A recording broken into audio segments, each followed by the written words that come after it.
Okay, evening everybody. Am I coming through okay, Chloe? Yeah, all good. Brilliant.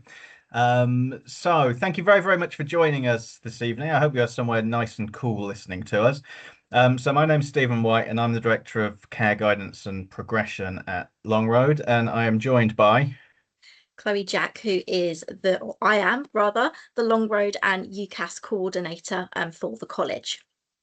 Cool. So today we are going to be talking about things to be thinking about connected to um, university and next steps for after college. Do you want to talk through what we're going to go through, Chloe? Yeah, of course.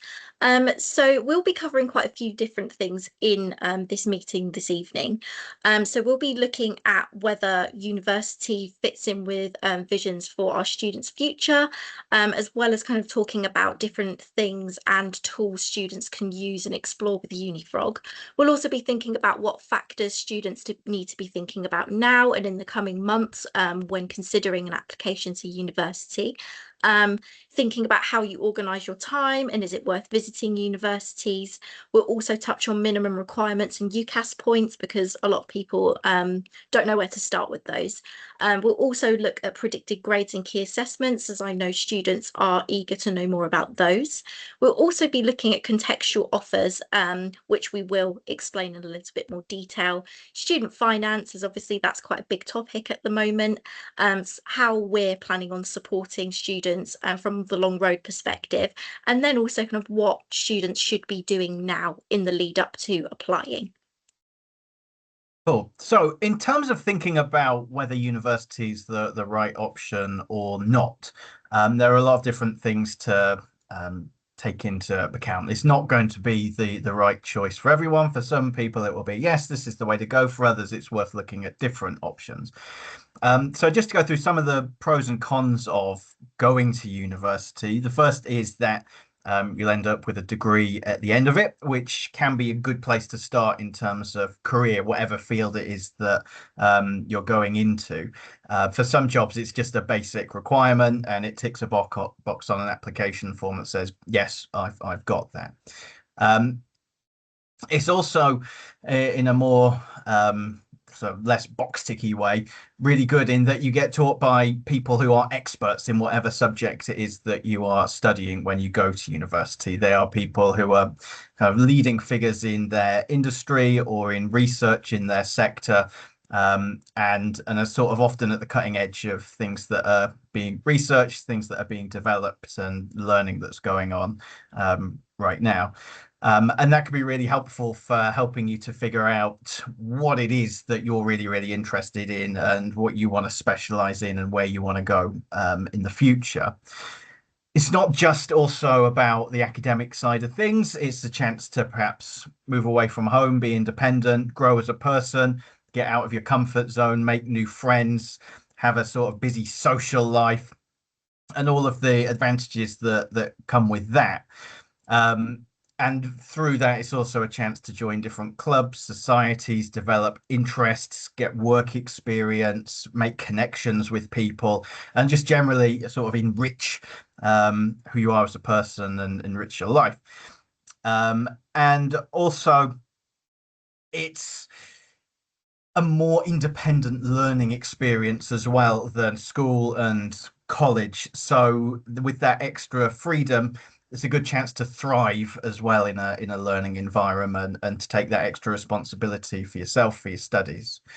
On the maybe not so good side for university, there is the loan and student debt aspect of it. Although we'll talk a little bit more about that later. There is a cost implication to going to university. That's something that's important to a lot of people.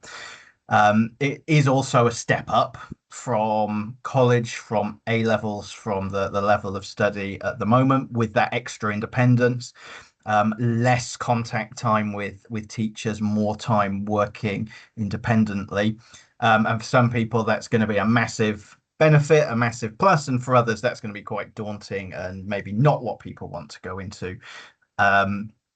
So there's that. There's also with the more social side of that independence, can get homesick, it can be difficult to adjust sometimes to moving away to university. So, and it's worth thinking about making that step is the right move on a personal level. There also tends to be a lot of reading. So if you're not really into doing a lot of reading and independent work and really getting in depth into a subject, then again, it might not be the right choice for you. Likewise, there's a lot of deadlines to manage. They tend to all come at the same time as well. So you might have like 3,000 word essays all due in on the same day. So there's a lot of sort of time management that's required for university. And again, that might be something you may or may not want to put yourself through. There will be other things as well that are personal to you, and it's about really thinking about what is important to you. What do you want to get out of your next step, and is university the best one to meet that? Moving on then, you will or will not know that at college and in secondary school as well, lots of education providers use UniFrog. And one of the reasons we use it is because students can use it to explore university options and actually support their application. So all students have access to a UniFrog account and will also have access to it up to 3 years after leaving college, as long as they change their email address to their personal one. And UniFrog can be really, really useful in terms of doing that research. So you'll see on our presentation in front of you that there are a few areas that I've kind of circled that are quite important to maybe consider when doing your research, when starting an application. So there are some really good resources around specific subject areas. So anything, the read, watch and listen section has lots of videos and kind of tasks to work through in the related area that a student would like to study, because it also means that they get a bit of an idea on how to prepare themselves and whether that subject that they're currently considering is right for them. In the middle section there's some more kind of practical advice for applications. So getting help with personal statements. Obviously, CVs are really important as well. So regardless of where you end up going after college, having an up-to-date CV with any work experience or even tasks that they've done online, such as courses and things, can all be added onto a CV. Under there are also there's also a section for to add notes for reference writers. So for Long Road Sixth Form College, myself and the team of progress coaches are the members of staff that put references together for students as well as their predicted grades. And inside those references, which I'll touch a little bit more on later down the line, we can also include things such as extenuating circumstances. On the right hand side, there is also a really good search tool for universities. So wherever it is you're planning on studying, UCAS itself only looks at UK universities, but there are sections for unis abroad, for example. But students can actually research and narrow down university choices and courses based on the grades they're working on. And it can also give them a really useful list where you can have an aspirational list of universities where the grades are slightly more competitive, a safe list, and then fallback options. So still good courses, but maybe have lower entry requirements. And then we will also talk about degree apprenticeships, and UniFrog has a really good section on those. And then in the last circle on the bottom right, there is a section where students can record activities. So anything like work experience or courses online you would be able to add those onto UniFrog. So they're all in one place, which makes it easier to actually put an application together if students are stuck on what to write in their personal statement, for example. So, some of the specific factors to consider when choosing a university, if you decide that that is the way to go, again, it's something that's got to be very personal to you. There's no right answer for which is the right university, and what specific factors are most important in the choice for you personally. Probably the number one thing that should go into deciding the university is to do with the course and the subject that you're interested in doing. All universities will teach different things on their courses. It's not like A levels and GCSEs where there's a curriculum that has to be taught by everybody. Universities decide it themselves. based on their own expertise and the people that work there. So the English degree will be different in every university across the country in different ways, if that was the subject you were looking at. So it would be worth looking at, well, what is actually in this one that I am interested in? And what's the connection to the career? Thinking about, am I just wanting to study because I love this subject, or am I looking to study this subject because it's going to enable me to move into a particular career? Is it going to make it quicker to get into a career later on that I'm interested in? Another thing to think about, but also to take with a pinch of salt, is university rankings and rankings for different subjects. There are different guides that rank these. There's the Complete University Guide, the Guardian, the Times, I think. Um, they give you a rough indication of where different universities stand overall and where they stand for particular courses. They're not the be all and end all, and obviously they can change from year to year. So just because they're really high now doesn't mean they will be next year. But they give you a good starting point to think about where are the places with the good reputations for what I'm interested in. Also, very important is location. Where is it in the country? How far away from home? What's the transport connections like? How easy is it to get the train home? Can I live at home? Those are things to also consider. And if you are moving away, what's the accommodation like? Where is the university located in the city? Is it a little bit out the way on a nice leafy campus that's not really in the city itself? Or is it right in the middle of the city? And which would you prefer? That's again a personal choice for people. And again, various things to do with student experience, the clubs, the societies, the sports, the nightlife, the whether it's in the countryside or the city. These are all things to be weighing up, and it ultimately comes down to what matters most to you when you're deciding universities. So expanding on what Stephen has just kind of spoken about, visiting universities is going to be incredibly important for students because it just means you might have done your research, you may have looked at where the university is located, but visiting the university itself will give you a better idea of whether those options are actually good ones for you. It then also helps you narrow down your choices. Students can apply for up to 5 different universities, or they can apply for different courses at the same university if they wish. But it just means that you can kind of remove options based on what you've seen on the day during open days, and also just decide whether you could imagine living there for the next, potentially 3 to 6 years, depending on the course that you're studying. Obviously, visiting the university would mean that you could chat with the academics at the universities and actually find out what they're interested in, what they teach, and whether that is actually something that you would be interested in reading about further and doing research on, because obviously that is a huge amount of what you would be doing at university. Learning about the course is kind of something I've already covered. And obviously, with what Stephen has mentioned, would you want to be in a city university or a campus university? Would you be happy to be in a university that feels like a more separate community in comparison to universities in London, for example, where you have everything right on your doorstep? Another good thing about visiting universities is that you can tour the facilities and actually see whether, if you're applying for something like media or a science-based subject, for example, are the labs and are the film studios and things, are they exactly what you want them to be? Are you happy with the kit that they have available for you to use? And actually, sometimes you might visit one place, the course might sound amazing on paper, but when you look at the facilities, it's not what you expected. So that might be something for you to consider as well.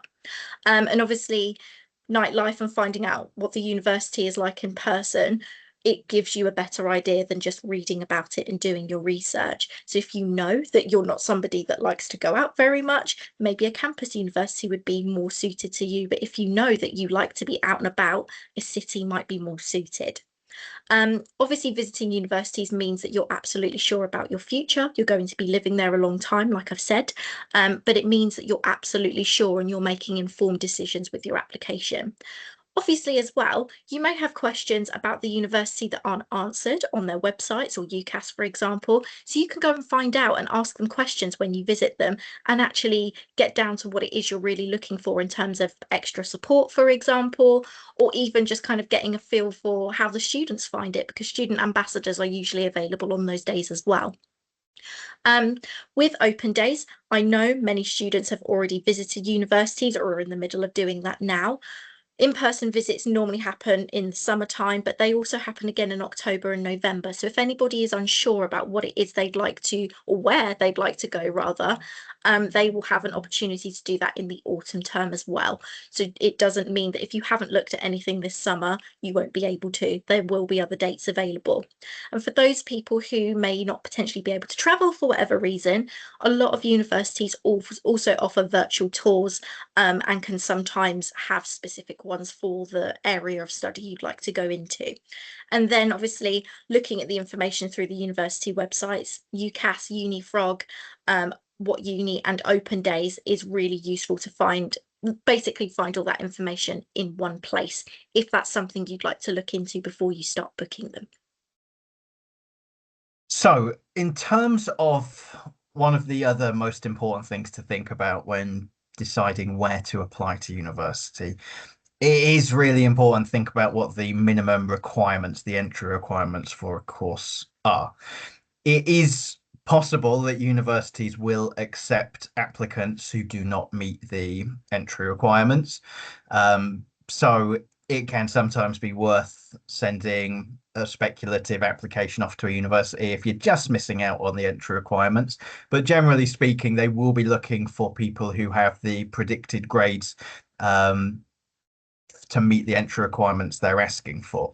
So, for example, here, sociology at Manchester wants ABB. If they're your predicted grades, there's a really strong chance that you'll be accepted onto that course. If you've got lower than that, the chances are quite low. Not necessarily impossible, but it is a really, really important factor in deciding who they say yes to. Equally important to look at is not just they want these three grades, but also are they specifying subjects that you need to have taken in order to apply for that course? And again, if there's a course, for example, that requires you to have done maths, or some of the science courses around the country will want you to have done maths as well as science. If they're saying this is a required subject, they're not going to accept you onto the course unless you've done that subject. So look at what subjects they're asking for. It might be the course asks for no subjects in particular. Even the one you're studying, they might not have required you to have studied it before. But make sure you check that. GCSEs can also be asked about too. Often things to do with the GCSE English language and maths are things that they will ask for, often at grade 4, or sometimes they might ask for a 5 or a 6, depending on the university.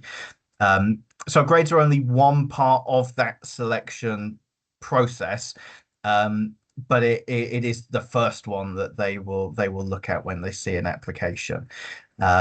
So generally speaking, our advice would be you get 5 choices when applying to university, not to apply to 5 universities that have grades higher than what you're predicted, maybe 1 or at most 2, and making sure that the core of the universities that are being applied to are ones that do meet where you're predicted to be with your grades, and at least one which is below. So moving on then, we've kind of spoken about grades and things, but another thing that universities will sometimes also consider is UCAS points. So with UCAS points, you will have a certain amount of points accredited to a specific grade. So obviously, the higher the grade, the more points you have available. So universities will often use these to specify the minimum qualifications needed to apply for a course, and they will obviously make comparisons with applications, making it easier to evaluate when they receive an application from yourselves. So UCAS points will help you see how your qualifications kind of compare to where you stand with other students. And another really useful tool on UCAS is when you're looking at specific courses. Normally, when you scroll down to the bottom of the page, you can see historical grade data and what courses, or what grades, sorry, students have been accepted onto with, if that makes sense. And obviously, depending on the university, some universities will only accept letter grades. Some universities will accept UCAS tariff points, which gives you a little bit of flexibility with where you stand grade-wise, unless they specify otherwise. So different qualifications, for example, so if you know that you aren't currently studying an A level, or you're studying a BTEC, for example, you will have UCAS points that are kind of related to the grades that you can achieve in those. So with BTECs or other OCR courses, for example, a distinction would be equivalent to an A grade, a merit would be equivalent to a C, and then a pass would be equivalent to an E grade, just for your reference. So obviously summing up the points will give you a better idea of where you can actually apply, and sometimes state the minimum that they would require as well. So it is worth considering that with the more competitive universities like Russell Groups. For quite a lot of them, applied courses like BTECs aren't generally accepted, but I would definitely double check on UCAS and on their websites whether they do make any exceptions for those. So, in terms of the predicted grades and how they work, so as we said, that's what at this stage universities would be basing their decisions to say yes or no to an application on. These are decided by the teachers, and the definition that what UCAS ask for that they have to work towards when deciding predicted grades is the grade a school or college believes they're likely to achieve in positive circumstances. So sort of like if everything goes as well as it can, this is what will be achieved.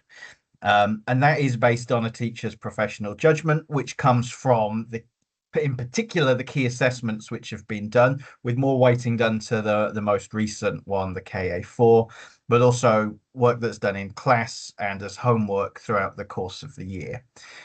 In terms of what teachers predict, it's unlikely that the predicted grade will be lower than the mark gained on the most recent key assessment, which is KA4.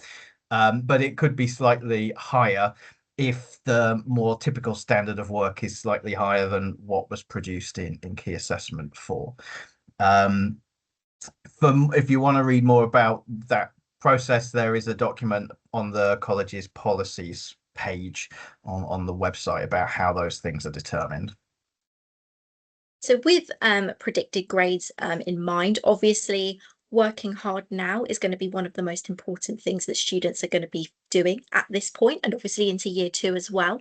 So with predicted grades for applied courses, they will be based on NEA coursework if they know that their course requires an NEA to be completed, and also any results of any external examinations or pieces of coursework that they've already completed. So some students will know, depending on the subject, for example, that they may have opportunities to improve certain modules or units within their coursework. So that could be something that's considered as well. But obviously, it would be worth talking to teachers about that and whether that would be worthwhile, because certain units and modules within the applied courses might have a more kind of weight to them in terms of grading.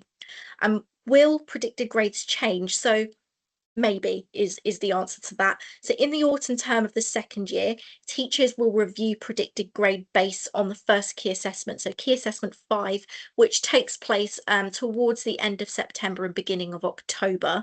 And obviously, if there was to be an improvement on those, it is possible that the predicted grade could be bumped up based on the results from key assessment 5 or any other coursework submissions if you're studying applied courses.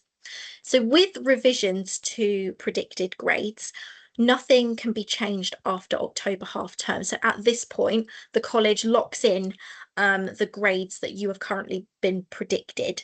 And that is mainly because we can start sending off applications as soon as September, but obviously a lot of students like to wait a little bit to see whether they have had any improvement to those grades. And obviously, if anybody's considering early applications to Cambridge or Oxford, for example, or you're considering a course in medicine, vet medicine, or dentistry, the official deadline that a UCAS application needs to be submitted is October the 15th. So they have a significantly shorter timeline to turn things around and bump grades up. So anything after October half term would not be an option with bringing grades up. So an important thing to be aware of is something called a contextual offer, which you might have heard of before, you might not have done. So universities will take into account things which have adversely affected a student's educational journey or potentially affected how they might have done on a course that's sort of not allowed them to necessarily achieve what they might have been able to in more favorable circumstances.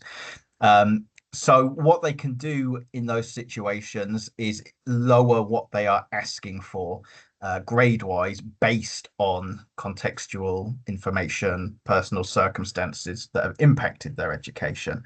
So, for example, if a university asks for ABB normally, they could lower what they're asking for that particular student to anything as low as BCC or something in between. In terms of reasons that universities might do that, there's a range of things connected to health, both physical and mental health, students having spent time living in care, being a refugee, a young carer, having some sort of financial, economic background, which makes progression to higher education statistically more unlikely than other areas, where they will look at postcodes of applicants and see if statistically this is a place that doesn't have a lot of people going to university normally. If a student's been in receipt of free school meals at some point in their education, these are all things which can influence those decisions.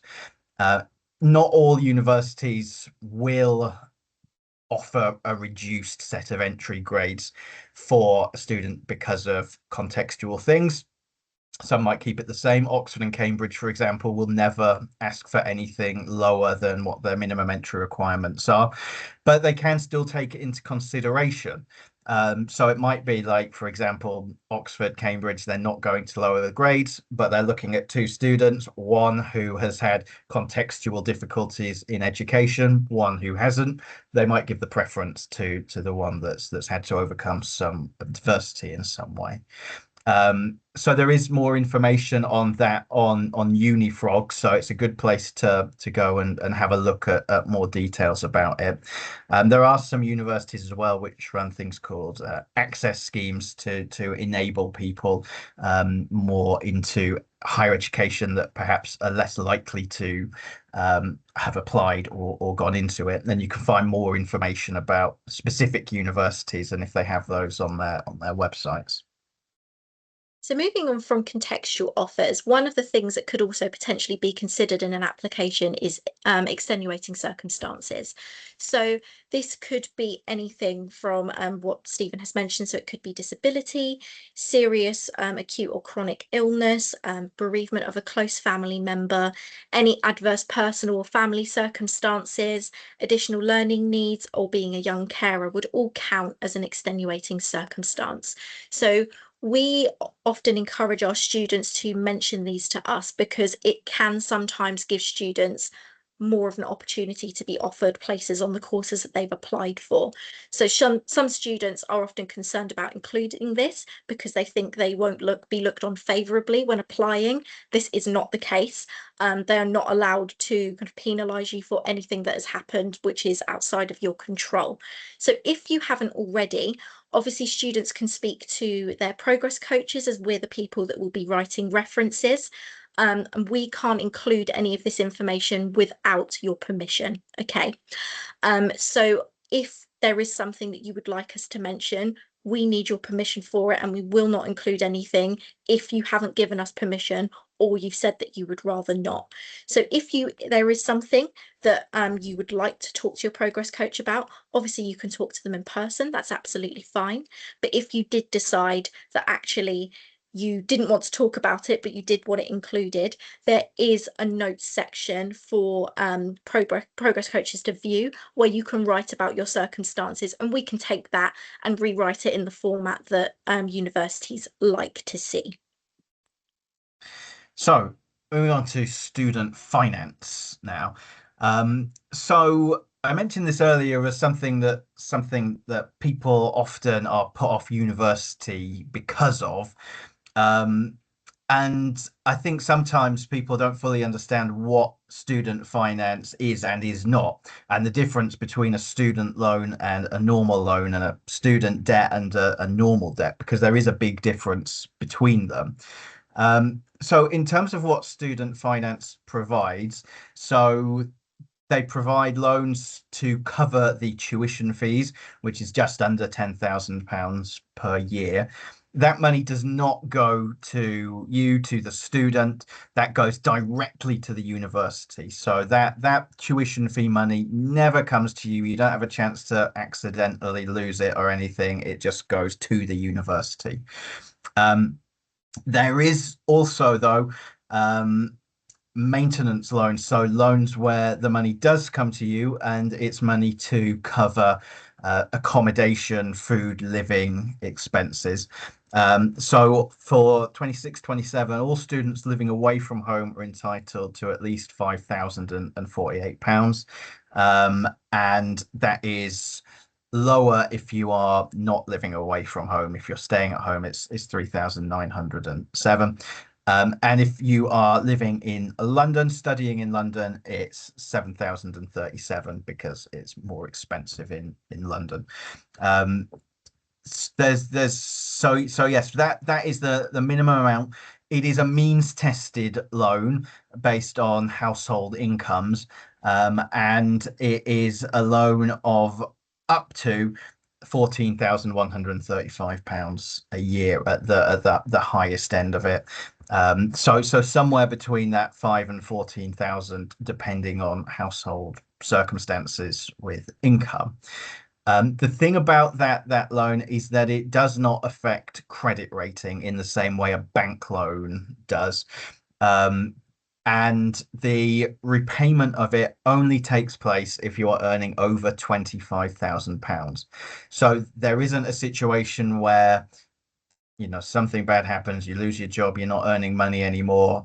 You don't then at that point have to pay your student loan. It's not about keeping up with payment of that. It only goes out if you are earning over 25,000, and it's on a sliding scale. So if you're earning 25,000, I think it's something like £10 a month that goes out towards it, obviously increasing the more that you earn. But the second your income is not over 25,000, it just stops.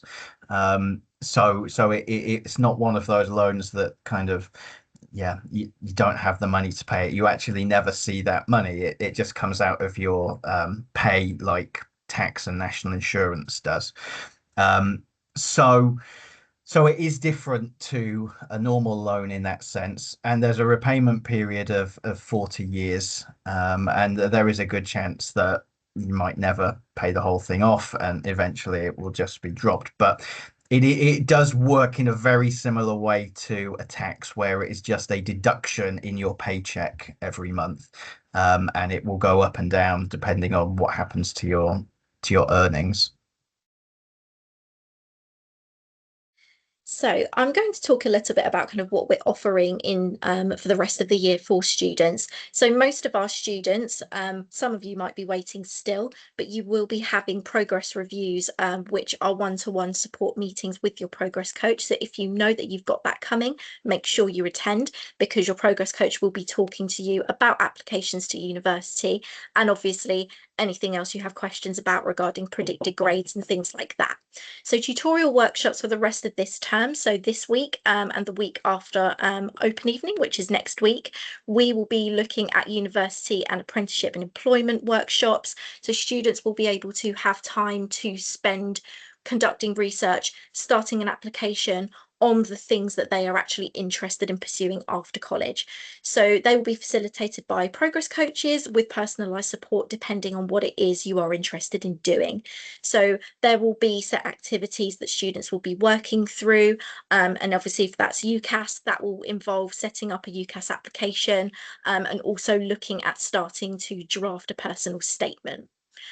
With anybody considering applications to Oxbridge, lots of students have met with Stephen already, but if somebody is currently considering an application to Cambridge or Oxford and hasn't told anybody about it yet, please either contact myself or Stephen, and we can arrange for you to meet with one or both of us to kind of discuss the application, as it's slightly different and the timeline is significantly shorter.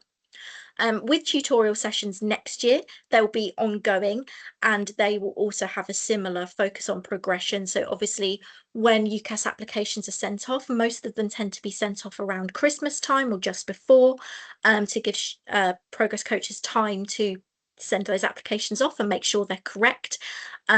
We will also give information to students about when student finance opens, for example, because that doesn't open until the spring, and obviously other general information like moving out and actually getting ready to leave home, if students are moving away to university.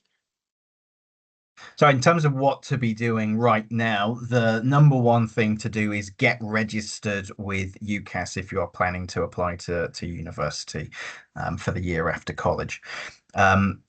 Make sure that when you register, so you'll need to go to UCAS, create a UCAS account, use your own email address, not the college one, because then if you're doing anything with UCAS after you've left college, you've still got access to the email address that they would send things to.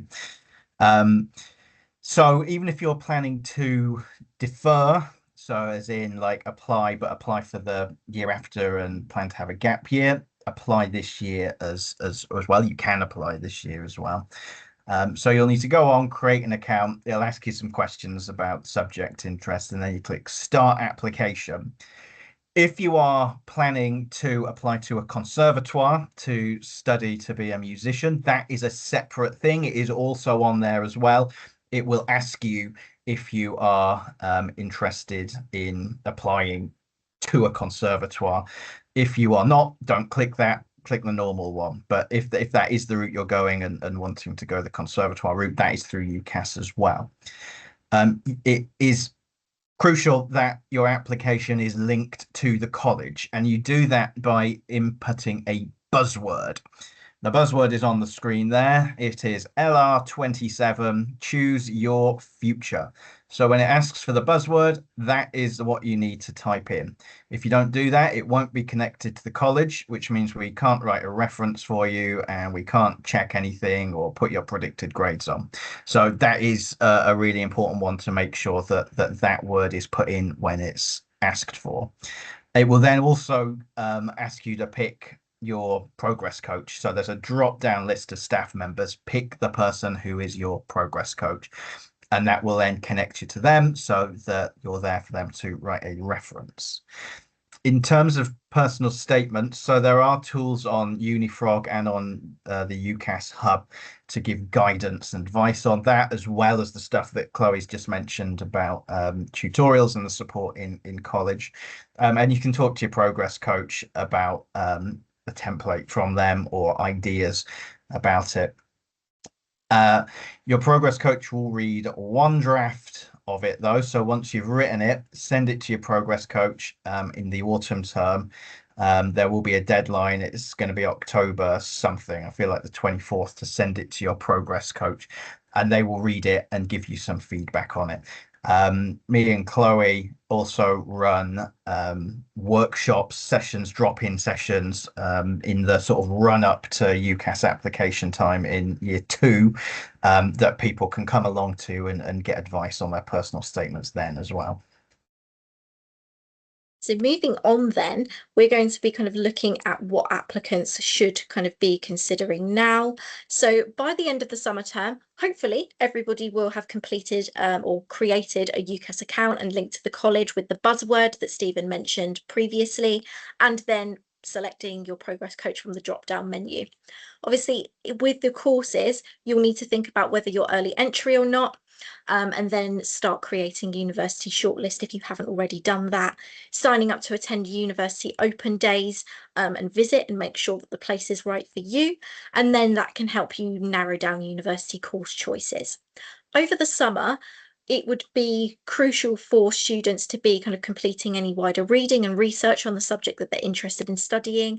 And obviously, if they've secured any work experience either next week or at other points, they can do that work experience. And if they are applying for any universities that mean you need to sit an exam. So for example, if you're sitting medicine or you're applying for medicine, you would need to sit the UCAT, or anybody applying for law, depending on the university, you may also need to sit the LNAT as well.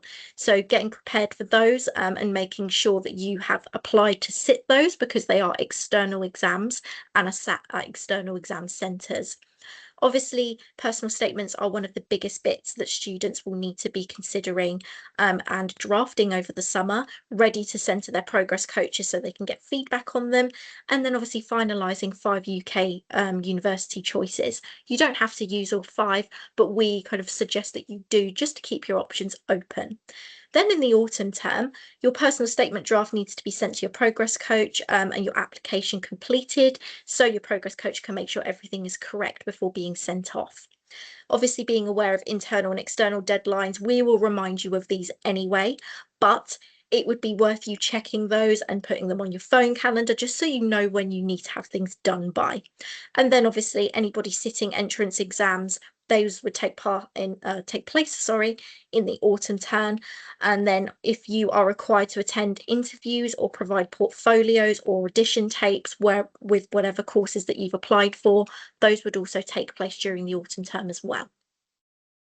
So in terms of just some of the key things on a timeline to be aware of, so like we said, there's early entry deadlines. So for Oxford, Cambridge, medicine, vet medicine, and dentistry, the deadline to apply is the 15th of October. That's the deadline we have to send the applications off. So that means we need a bit of time before sending it off to get the references ready and check everything's good with the application. So for that deadline, really, we need them in at least 10 days before that for us to be able to check through them. When you pay and send, which is the final stage of sending the application off from a student's perspective, it comes to us. It doesn't go straight to the university. Once it's paid and sent, it is with us. We check it, we put a reference on it, and then we send it off to the universities. Our internal deadline for getting those applications to us is the 4th of December. So students will have had to have paid and sent and got a complete application to us by then, for the progress coaches to have time to make sure that everything is attached that needs to be to that application. And so we can get it off by the UCAS deadline of the 14th of January. Yeah. So if that deadline's not met, then we can't guarantee it will be sent off by the UCAS deadline, which means the universities can still consider it if it's after that point, but it's not the equal consideration deadline. So that means the courses may already be full. They'll be looked at after the people who met that deadline. So it's very important to make sure all students are reading their emails, attending to progress reviews, and being in contact with their progress coach about getting their application done. So obviously, if anybody's considering deferring their place, so pushing it back a year or taking a gap year, you can apply during the 2027 cycle, so the one that is currently open, and then having your place reserved for you for the following academic year. So lots of universities will allow you to defer, but it's really important to check that the university actually allows that. So there will be information with that on the university websites as well as UCAS, so please check that carefully. Your university place, if you are deferring your entry, will be secured on results day, and then you can sit back and basically enjoy your gap year plan. So if you know you just want to get it sorted and forget about it, sometimes deferring your entry to the following year is the best thing to do. So if you decide that you don't want to do that, you can still apply for the next UCAS cycle as an ex-student, and some cases, that can be easier because you know what grades you have and you know that you can make more solid choices based on the grades that you've already achieved. So you have the security of unconditional offers at some universities, not always, but just bear in mind that if you are applying during a gap year, it would be good to talk about your gap year in a personal statement, and universities like to see that you've used that, not that you've sat at home in front of the TV for a year, for example. So just to talk quickly about degree apprenticeships as an increasingly popular thing to look into. So these are designed based around the needs of employers, and they're connected to specific job roles. They work in the same way as a normal apprenticeship, as in there is a salary and there is a qualification paid for by an employer, and time is split between on-the-job training and studying in a education environment. Roughly, it works out as an 80-20 split between on the job and studying.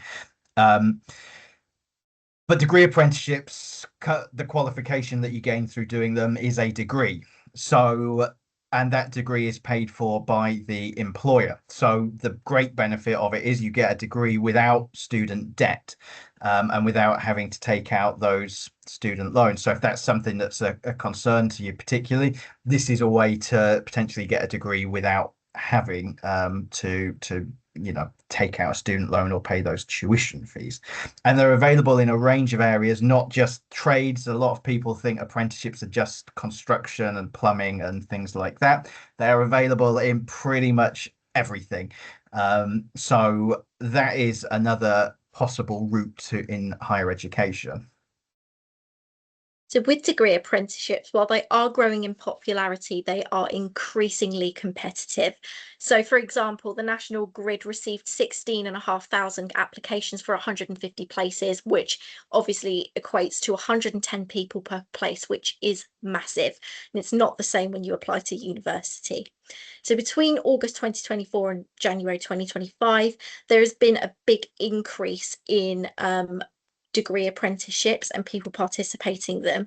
So that with degree apprenticeships, that's actually higher by 12.5%, and it makes up around 18% of people participating in apprenticeships. So success rates for securing a degree apprenticeship is more challenging than applying to Russell Group universities, and that's simply because there are less places available and a lot of people will apply for them.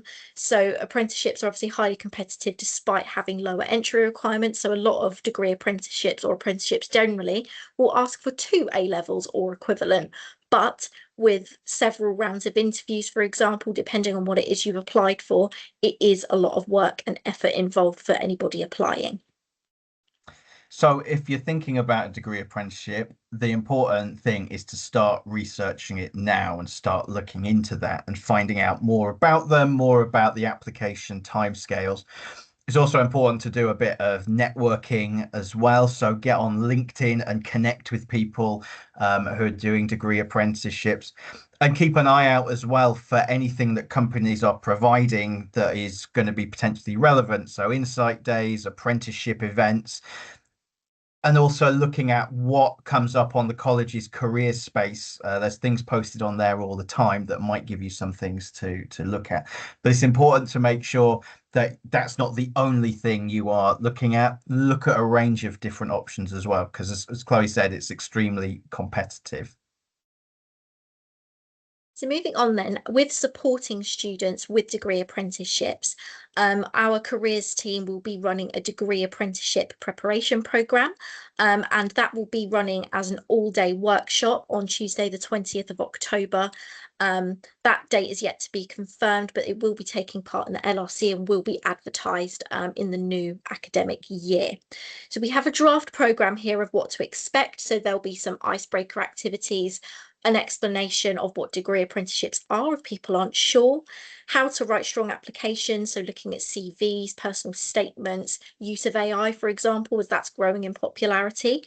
A lot of degree apprenticeships and apprenticeships generally will be asked, or you will be asked to do psychometric and aptitude testing. And people who are kind of helping run those workshops will be helping you with tips, examples, and how to practice those. There will also be assessment centre simulations, as a lot of degree apprenticeships will expect you to attend one of those and complete assessments. There then will also be interview role plays and common questions, and how to kind of basically just take that mock interview and interviews in the future into your own hands and make sure that you're completely comfortable in doing those. There'll then also be a Q&A with previous students of Long Road who have secured degree apprenticeships, and then any feedback or anything will also, there will be time for people to give those. So with the degree apprenticeship, if you are interested, we will be sharing the slides afterwards. So if you would like to scan the QR code and register interest now, for any students who would like to get involved in that, you can do that now, but we will also share this information. And then on the next slide here, we've just got a source of information for different apprenticeships and how to kind of compare traditional degrees to degree apprenticeships, any listings, interview tips, and obviously a link to our careers space, which is linked to the college directly. Brilliant. So yes, so we've come to the end. Hopefully you found that useful.